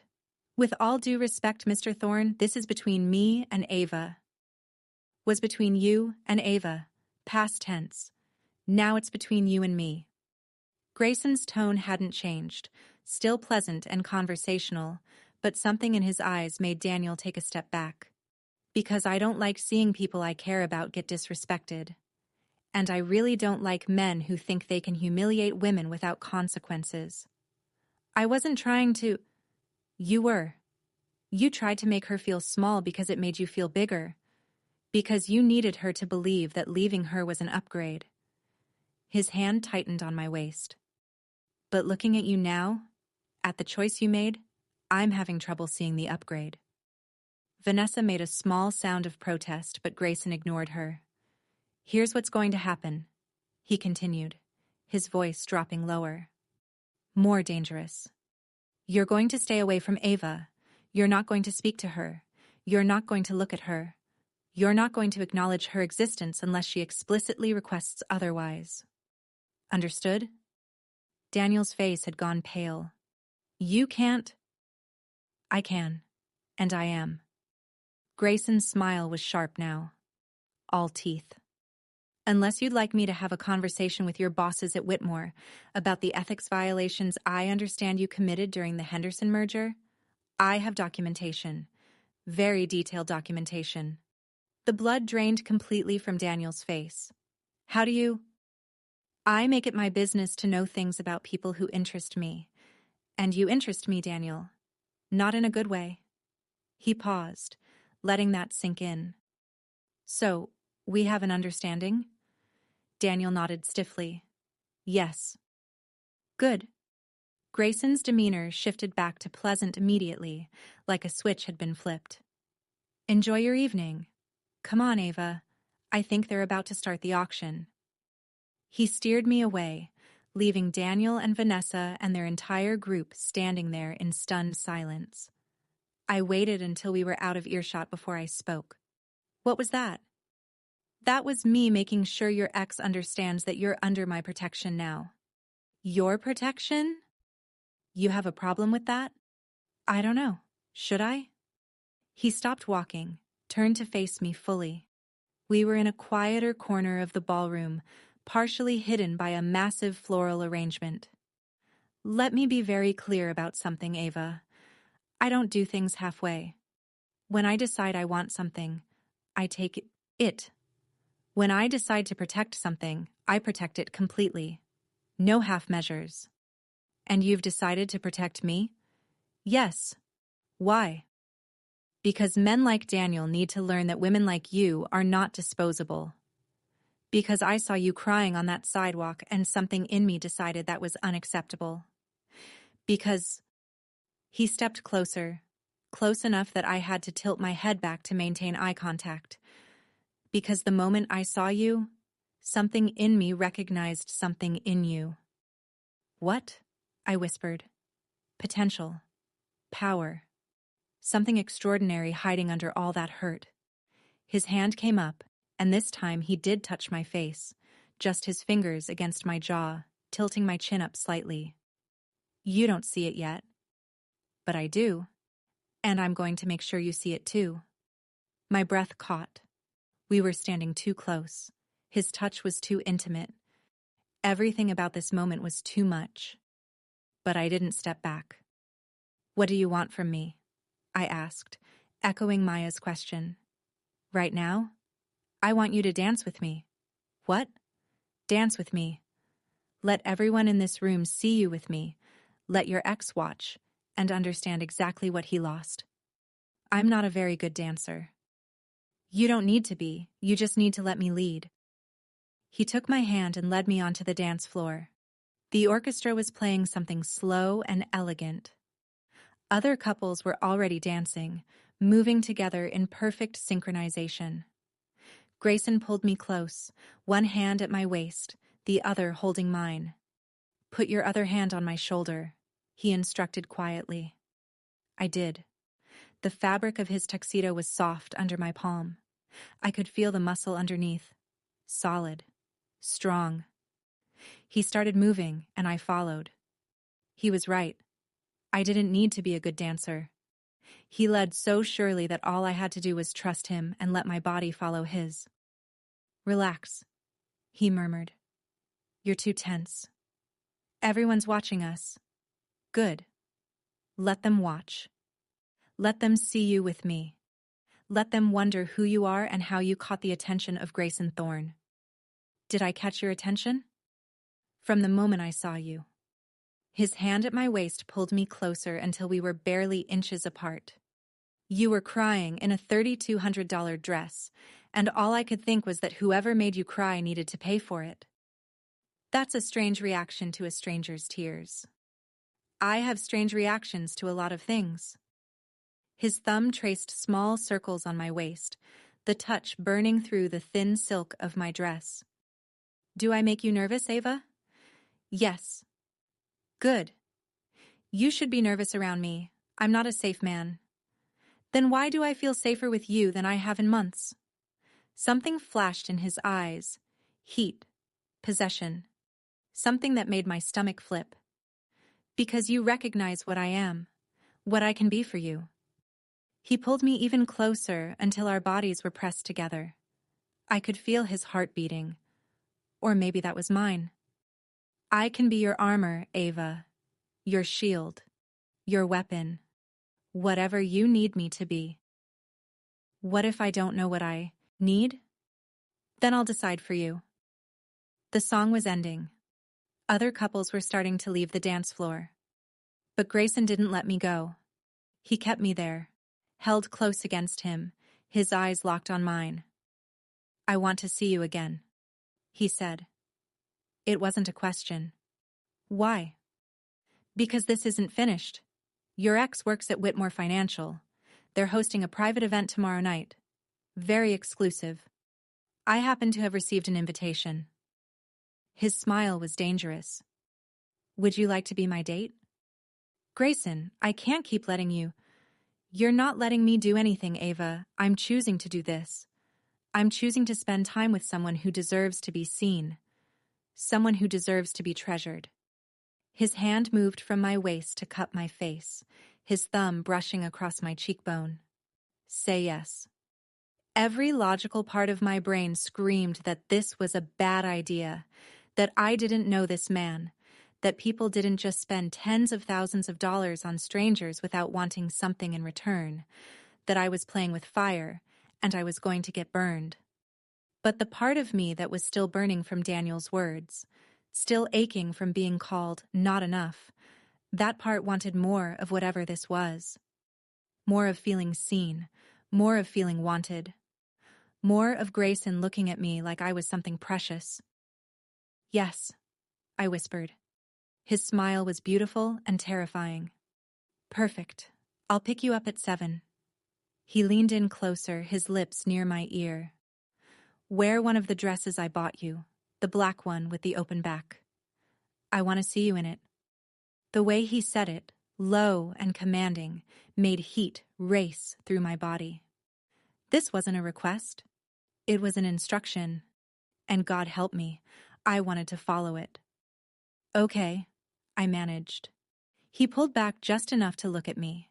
His hand was still cupping my face, his thumb still tracing patterns on my cheek. For a moment, I thought he was going to kiss me. His eyes dropped to my lips, and the air between us felt electric. But he didn't. Instead, he pressed his lips to my forehead. A gentle kiss that somehow felt more intimate than if he'd kissed my mouth. Go find your friend, he said quietly. She's been watching us with increasing panic for the past 5 minutes. Reassure her that I'm not going to hurt you. Are you? Never. But I am going to change your life, Ava Carter. Whether you're ready for it or not. He released me, stepped back, and I immediately felt the loss of his warmth. Until tomorrow, he said. Then he turned and walked away, disappearing into the crowd before I could respond. I stood on the dance floor alone, my heart racing, my skin still burning where he'd touched me, wondering what the hell I'd just agreed to. Maya appeared beside me immediately. Okay, what the fuck was that? I have no idea. Ava, that man just threatened your ex-boyfriend in the middle of a charity gala. Then he danced with you like he owned you. Then he looked at you like he wanted to devour you. What is happening? He asked me out, tomorrow night, to another event where Daniel will be. And you said yes. I said yes. Maya stared at me. You realize this is insane, right? You realize that men like Grayson Thorne don't date normal women like us? They don't spend $73,000 on strangers? They don't threaten people at charity galas? Something is going on here, and I don't think you're seeing it clearly. Maybe I don't want to see it clearly. Maybe for once in my life, I want to just feel something other than inadequate. But at what cost? I don't know yet, but I'm willing to find out. We left the gala shortly after that. Maya was quiet during the ride back to Brooklyn, clearly processing everything that had happened. I was quiet too, but for different reasons. I kept touching my face where Grayson had touched it. Kept feeling the ghost of his hand at my waist. Kept hearing his voice in my ear. Wear the black one with the open back. I want to see you in it. Like he had every right to tell me what to wear. Like I was already his. And the terrifying part was that I wanted to be. When I got home that night, I stood in my empty apartment. Daniel's absence still a wound I hadn't figured out how to heal, and I made a decision. I was going to see where this led. Whatever Grayson wanted from me, whatever game he was playing, I was going to play along. Because for the first time since Daniel left, I felt alive. Dangerous. Reckless. Probably stupid. But alive. I fell asleep that night thinking about blue eyes and dangerous smiles and the way it felt to be held like I mattered. And when I woke up the next morning to find a delivery truck outside my building with dozens of boxes from Isabella's boutique, along with a single white card that said only, "Until tonight, G," I smiled. Let the games begin.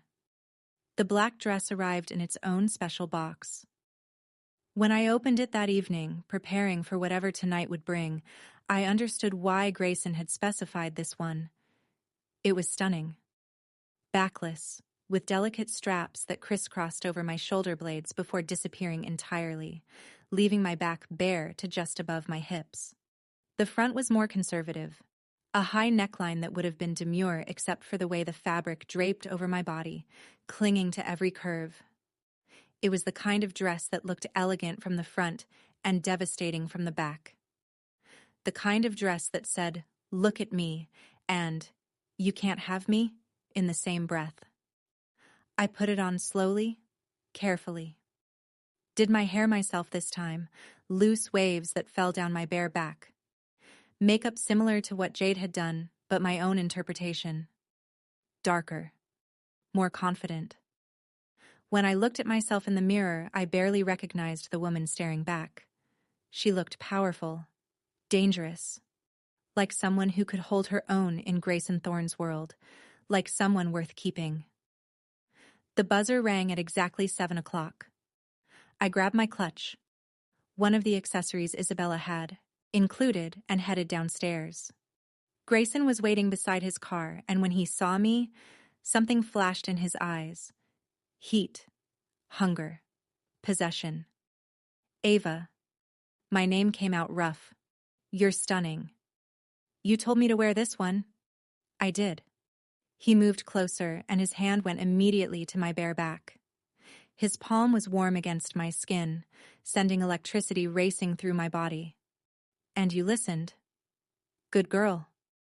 The praise in his voice made something tighten low in my stomach. Where are we going? I asked, trying to keep my voice steady.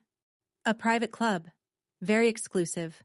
Whitmore Financial is hosting a networking event for their top clients. His hand traced a slow path up my spine, each touch deliberate. Your ex will be there, playing host, acting important. And we're going to walk in together. We're going to make sure everyone sees you with me. And we're going to watch him realize that you've moved so far beyond his reach, he'll never touch you again. His fingers found the clasp of my dress, just between my shoulder blades. This is the beginning, Ava, of you taking back everything he tried to take from you. And what do you get out of it? He smiled, dark, dangerous, full of promise. I get to watch you become who you were always meant to be. I get to see you transform from the woman crying on a sidewalk into the woman who makes men fall to their knees. His hand slid lower on my back, possessive and warm. And maybe, if you let me, I get to keep you. Keep me? We'll see. He opened the car door. Come on, let's go show them what a real queen looks like. I got in the car, my heart pounding, my skin still burning where he'd touched me. And as we drove through the Manhattan night toward whatever was waiting, I realized I was no longer the woman Daniel had left behind. I was becoming someone new, someone dangerous, someone who played games with men like Grace and Thorne and didn't look back. The question was, could I survive what came next? I guess I was about to find out. Have you ever felt invisible? Like no matter what you did, you'd never be enough? Drop a comment and tell me your story, because sometimes the only way to become unforgettable is to stop apologizing for taking up space. And if you want to know what happened at that private club, what Grayson really wants from Ava, and just how far she's willing to go for revenge, well, that's a story for another time. But trust me, it only gets more dangerous from here.